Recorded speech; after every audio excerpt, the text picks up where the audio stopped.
Good morning, good morning, good morning, and happy Sunday. Look, God has allowed us to come together one more time, and we are glad about it. So happy to have you all join in with us for another Sunday morning meditation. And we pray that God has been blessing you through these meditations. I pray that everything is going good in your life. I pray that you're feeling good. I pray that everything is going well with your family. I just pray the blessings of God over you this morning. And look, we're just going to dive into the Word. We've been out for a couple of weeks, but we wanted to make sure we come back and share with you what God has shared with us. So the Bible reads in the Bible reads in John, the first chapter, verses 47 through 49, and it reads, Jesus saw Nathanael coming to him and said of him, Behold, an Israelite indeed, in whom is no guile. Nathanael said unto him, Whence knowest thou me? Jesus answered and said unto him, Before that Philip called thee, when thou wast under the fig tree, I saw thee. Nathanael answered and said unto him, Rabbi, thou art the Son of God, thou art the King of Israel. We will use for a theme on this morning, He sees me. He sees me.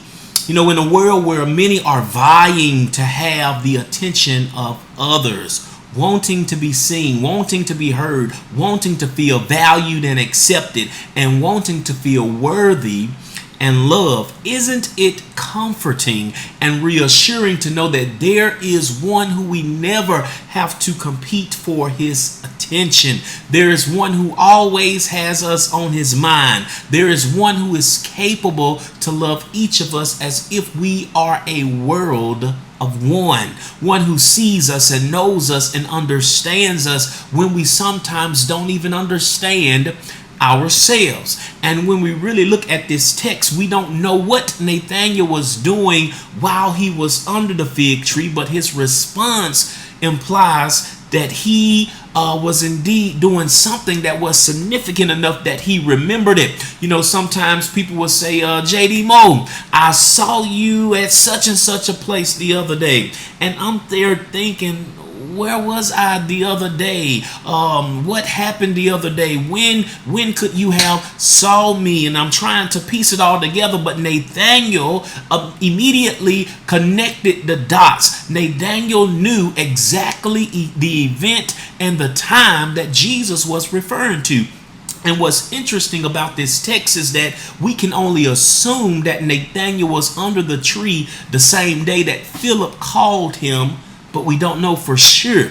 The text states that Jesus saw him before Philip called him. Now, before could indeed mean earlier that day, but it could also mean it could have been earlier that week, earlier that month, or earlier that year. We don't know. But nevertheless, whenever Nathanael was under that tree, one thing that we are certain of is that he was not invisible to the all-seeing and the all-knowing. For the eyes of the Lord are in every place, beholding the evil and the good. And hear me clearly, being seen by God goes beyond physical eyesight.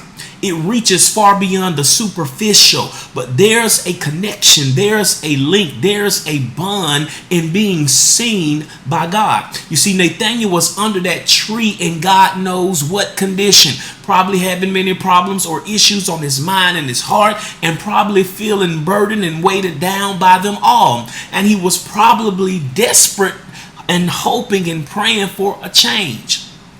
We don't know, but the entire time Nathanael was there, what he likely never considered was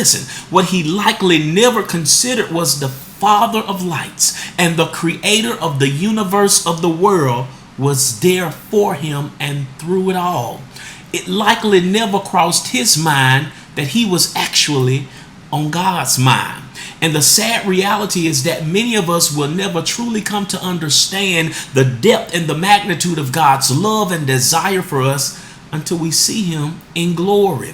But I believe God is revealing in this text that yes, he indeed sees us, but more than that, he's with us in every high and in every low. He has us safe and secure. When it seems no one is looking or listening or loving, God is right there longing for us to learn that he hasn't left us and he never will. And after Jesus told Nathanael that he saw him under the fig tree, Nathanael did what my daddy called an about face. He did a complete 180. See, if you go back and reread the text earlier in that text, you will find that Philip informed Nathanael that they had found the Christ. And Nathanael replied, "Can anything good come from Nazareth?" But when Nathanael became aware that Jesus knew and saw him when he was in a place where he thought he was all alone. Listen, where he thought he was all alone. There was no doubt in his mind that yes, something good has come from Nazareth. Let me encourage you. The Lord gave me some lyrics to a song well over a decade ago, probably. And the song simply says, "Wherever you are, whoever you are, and whatever you have been going through, God knows your heart. He sees where you are, and he's able to save and deliver you wherever you are, whoever you are, and whatever you have been going through. God knows your heart. He sees where you are, and he's able to save and deliver you." Listen, don't allow the enemy to push you and keep you in a pity party. One day soon, just like Nathanael, you are going to unsuspectedly walk into a mind-blowing, awe-inspiring, nobody could have done it but God type of blessing. Because the things that happens when God sees you is that he eventually comes to your rescue. All right? He will eventually come to your rescue. Look, I pray that this blesses you. I pray that you always have a mindset to know that God sees me, even when it feels like no one else is there, no one is paying attention, no one sees your hurt. God sees you. God sees you. He always has, and he always will. He's with you. He's never going to leave you, nor will he forsake you. He's right there with you under that fig tree, and you don't even know it. Look, again, I pray, as I often say, that this bless you, and I pray that you like it, you share it with someone. And until next time, I love you. I'm praying for you. Have a great week. God bless you.